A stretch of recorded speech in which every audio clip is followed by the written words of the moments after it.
Here we are. We have made it to week 10. It's time to review. Let's start off with the scores. Those salty Huff and Puffs, the resilient, resilient, if you will, Huff and Puffs. They just keep finding ways. Keep finding ways. Keep finding them. Keep finding ways. I mean, they just took down the trolls, King Trolls, 115-78. The Huff and Puffs are there at 6-4, with the King Trolls at 7-3. King Trolls it was a minor slip up, but very much still in this thing. Huff and Puffs also very much in this thing. It's gonna be interesting. It'll be real interesting.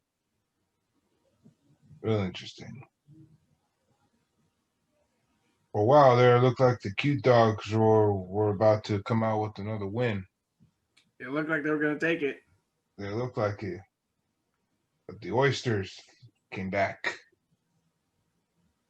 and won from behind. And I asked them, really? Cordell Patterson?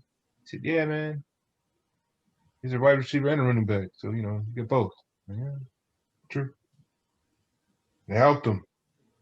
112-100, which put the Oakland Oysters right in contention with the Huff and Puffs. Oh, yeah.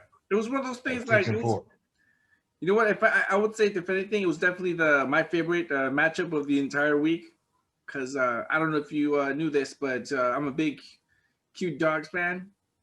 So, I was very much into this game. And it looked like the cute dogs were going to take it. And then the Oysters, let's just call it a Hail Mary, because this dude Patterson did this on, what is it? Was it Upplay? Yeah, Upplay. Upplay. Well, Upplay is all it took. That's all it needs. That's all you need is Upplay. Yeah. Well, talking about ripping another one right out of your heart. The 4-6. You know what? I'm going to retract one. Huff and Puffs, they're resilient only. The Reservoir Dogs, they're the pesky ones. Those Reservoir Dogs who out there had no lineup up until literally 5 minutes before kickoff on Sunday morning. And who knew that band of misfits were going to put up 123 up against the Titan of the Shabooms, who still put up 111, which is that's all. No, that is 111 is ridiculously good. 111 is consistent. I mean, the Shabooms have been consistent, if nothing else. But hey, what did we learn in that early 1990s movie, Little Giants? One time. It just takes one time. And in week 10, that one time, the Reservoir Dogs took out the Shabooms, 123-111. That's right.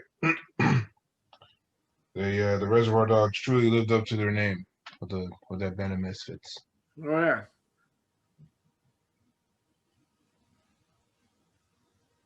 And I mean, shoot, man, this was just a given for the Bippers,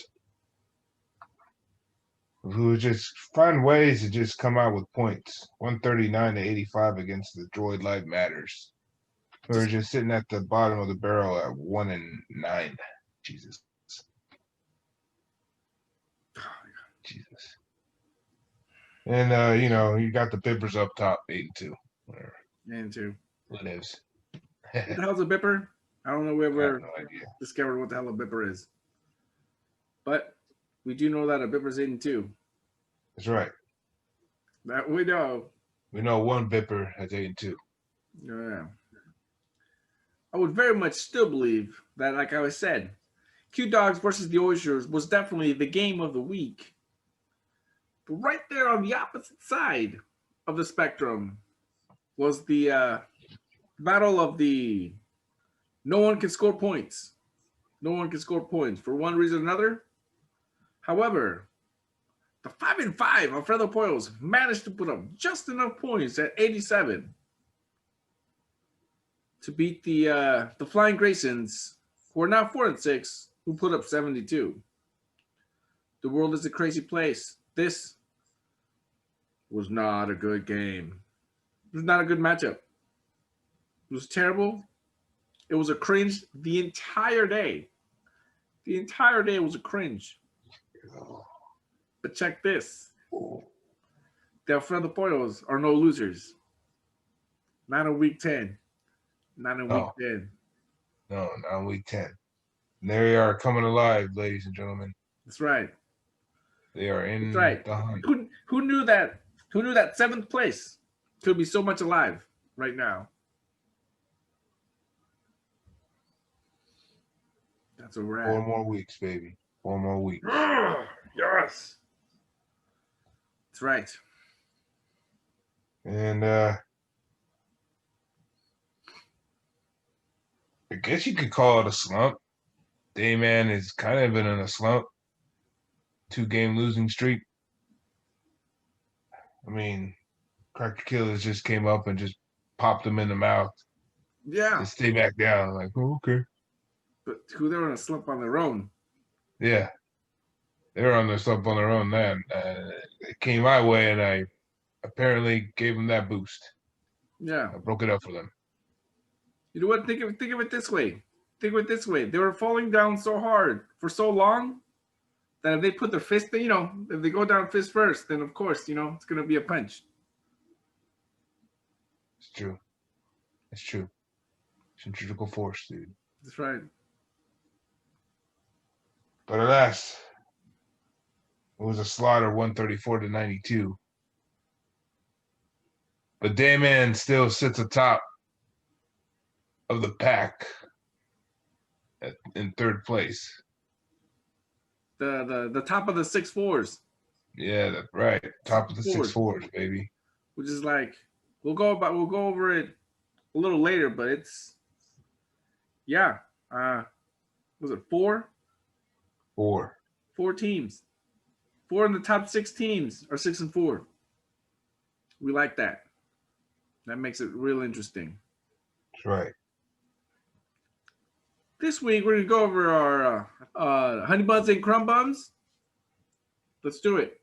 I'm gonna give you my choice first because I like to go first. This week, honey bun, running back Ronald Jones III out of Tampa Bay, right there with TB12. But he came up with 192 yards, touchdown, 26 points. What can you say? Beast. Beast. Beast. Beast. 192, just cuz. Touchdown, frosting on the cake. 26 points. I can non-verbally like this. My pick is he's been in the league for quite a long time, and I don't think he's been this hot before. I don't think he's been on this undefeated streak before. Of course, I'm talking about Ben Roethlisberger, quarterback, Pittsburgh, 333 yards, 4 touchdowns, still undefeated. Just man, and let's not forget he was also the guy that when he break his wrist like week 2 and then he was done for the year. Yeah. Yeah, from a broken wrist. He got baby wrists. Sometimes you just can't have any honey buns. Once you run out of honey buns, you get the crumb buns. These crumb buns, man. Sometimes they show up, sometimes they don't, man. Of course, this veteran is no stranger to Sundays. And he's no stranger to going off. But to this Sunday, or this past Sunday, he had 0 points. And of course, I'm talking about tight end Jimmy Graham. Chicago. What is it, 2 points? 2 targets. 2 targets. That's it. So he got 0 points because he only had 2 targets. Yeah. I don't know. I think sometimes Vikings like to show up on prime time. Yeah. What do you say, Kamish? Who's your crumb bum? Well, some people thought that he was not going to make this list after some very, very, very, very strong um, weeks where he put up all kinds of points, where there's all kinds of ridiculousness. I mean, this guy could not be so high, except now he's so low. I'm talking about wide receiver Nelson Aguilar for the Las Vegas, formerly of Oakland, where nobody wants them, Raiders, who had 2 points off of one reception, 8 yards. 8 yards. Could have been 3 points, but it was 2 yards short. So he's only got two. Nelson Aguilar. What the hell happened? Chrome bum. Crumb bum. And we just take a quick look, and by quick I mean in-depth look. We're just to look over at the at what is referred to as the season stats, but it's basically the overall power rankings where we're going to go, 1 through 12, and so like always, the head-to-head or the actual season record is what gets you in. Best record, that's how the seeding works. However, everything after that is basically based on the overall points. So points for, as it were, as it's technically referred to, that's all we have. The Merced Bippers and the Stat King Trolls at first and second place, with 8 and 7 wins respectively. And as you can see, 3 through 6, which includes Dayman right there at the top, followed by the Shabooms, Oysters, and the Huff and Puffs. But if we take a closer look, right, Vinny, what Dayman has 1,311 points, which is just, it's quite a bit more than the Shabooms and a lot more than everybody else. Which just says that as long as the records are the same, Dayman will have the tiebreaker. Yeah. Oh yeah. So Anthony, let us know what is the most interesting thing about having all these teams sitting here at 6 and 4, because doesn't it feel like any week from this point forth could be musical chairs with the entire seating? Could be. About 146 points separate Shabooms and Oysters. So Puff and Puffs, respectable 1090, but will it be enough? Maybe. I don't see it.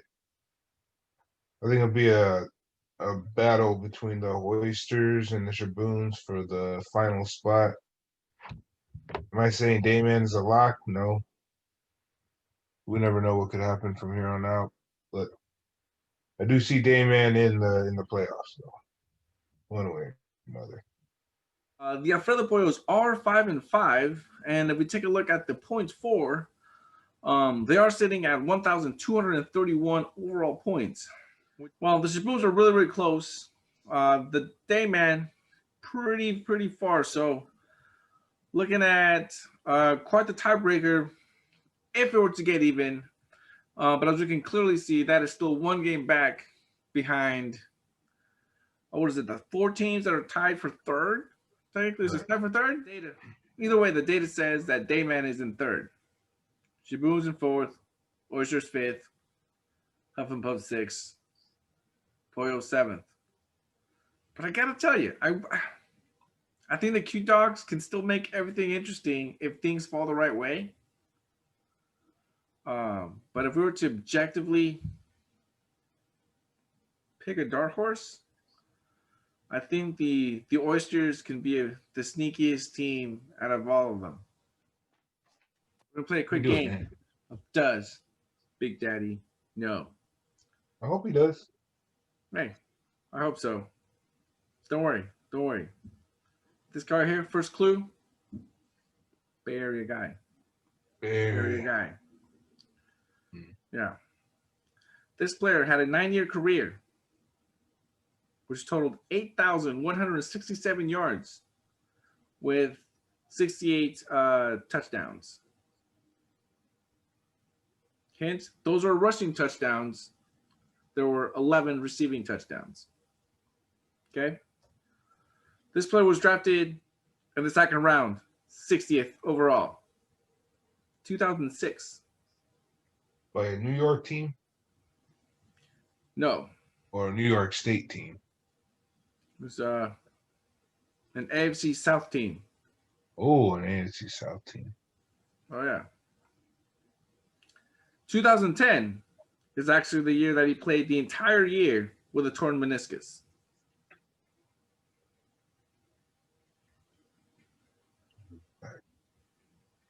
The specific best year was in 2011, where he was the NFL rushing leader with 1,606 rushing yards, 8 rushing touchdowns, with 3 additional receiving touchdowns. Holy shit. Oh, did I mention he was drafted in the second round, 60th overall, out of UCLA?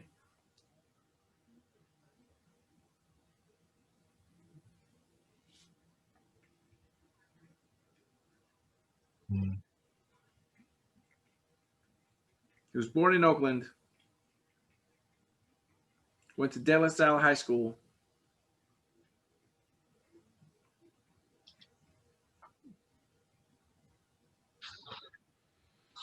Mm-hmm.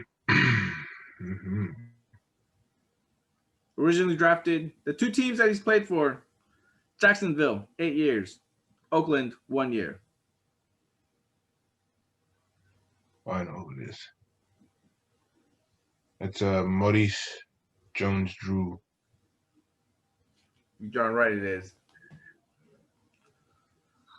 I had him for a while. I had him. He did okay for me. Well, do you want to say, what is it in, not 2011, but it was like 2012? Was it 2012? You know what? Honestly, I don't remember what year, but I just want to say it was like 2012, where Ruben, where we were all like rushing to get to the draft, and the first 2 rounds ended up being an auto pick, and I just remember him being not mad, but definitely upset that he ended up with Maurice Jones-Drew with 2nd overall. I think he was thinking something about picking Megatron or something. I don't know. I just remember specifically he did doing pretty all right, but I just remember he didn't want that. He didn't want that at all. Also, while he was in while he was at De La Salle, man, shit. I'll have you know, he once was tackled by the commish right here. And by tackled by the commish, I mean I got in his way, and like I managed to trip him enough to bring him down. So, you know, it was a tackle on the stat sheet, but I got in his way. I got trucked. It hurt. It hurt. And you know what? I think he only went down because I think he went down because I managed to hold on. Because I remember Thursday night preview. Was it Arizona versus Seattle? I don't know where this game at, but there's no fans, so I don't think it's gonna matter that much. Oh, I hope Chris Carson comes back and just runs all over Arizona. I think this is gonna be a ridiculously good game. I think this is gonna be a good game. I think this might be the game that the kids don't get to play Raider games on Thursday, and instead we're gonna watch some football, and then you just play an extra hour another day. because this is going to be a good game. You know, Gonna be like a great game. when the Niners are playing this every other, I don't know. You know, when the Niners are playing on Thursday night, and we were saying that they were going to lose, like, well, I said 10,000, to 0 and whatnot. I think this game might be one of those games where it's going to be like 10,000 to 10,000, where we got some great quarterback play and some horrendous defenses that come up sometimes. So I'm thinking high scoring. I'm thinking someone's gonna not Oh, make the play. oh yeah, and it's in Seattle too. It's in Washington. Oh, look at that! So I think Russ is gonna. I think Russ is gonna ultimately lose again to Arizona. I think Arizona's gonna sweep Seattle. Why? I just think it'll make it the most interesting because, man, Kyler Murray is a beast. Uh, Oakland Athletic, forever in my heart. Kyler Murray. He's got DeAndre Hopkins, so he's the best young running back. He's the best young quarterback while he does run. Yeah. Don't get it twisted. Outside of Mahomes, and he has the best weapon. So, I mean, there isn't else much to say. Russell is probably the better quarterback, but not by a lot. Not anymore. So, and he doesn't have the best weapon in the game. So I think ultimately we got the biggest toy against the savviest quarterback. That's why I think both teams are going to score a lot of points, but they're going to score a lot of points for different offensive reasons. But defensively, everything is horrendous. That's why they're going to score a bunch of points. But I think it's gonna be Arizona 42-35. Why? Because that defensive that is just gonna be horrendous is gonna come through right at the end where they're not gonna allow that Hail Mary by Russell Wilson. And that's why on fourth down, they will turn it over at seconds are running out. They're gonna lose this game. So 42-35. That's Nice. how I wrote it. That's how it. I don't know. We'll see. All I right. made it on so thick that I'm gonna have to talk about it next week if it doesn't go that way. All right. Cool. Yeah. For the sake of keeping the show keeping the show short. I agree with you. 100%. Everything you said. Ditto. Yeah. That's it. Right there. That's it. That's it. That's it. Yeah, man. Right. 42-35, man. I believe it. You already know. I'm gonna write down my score, and then on your side, I gotta write down ditto. Ditto. That's right. That's it. All right, BD. All right, Zeus. See you next week. Final Four is gonna be interesting. Yes.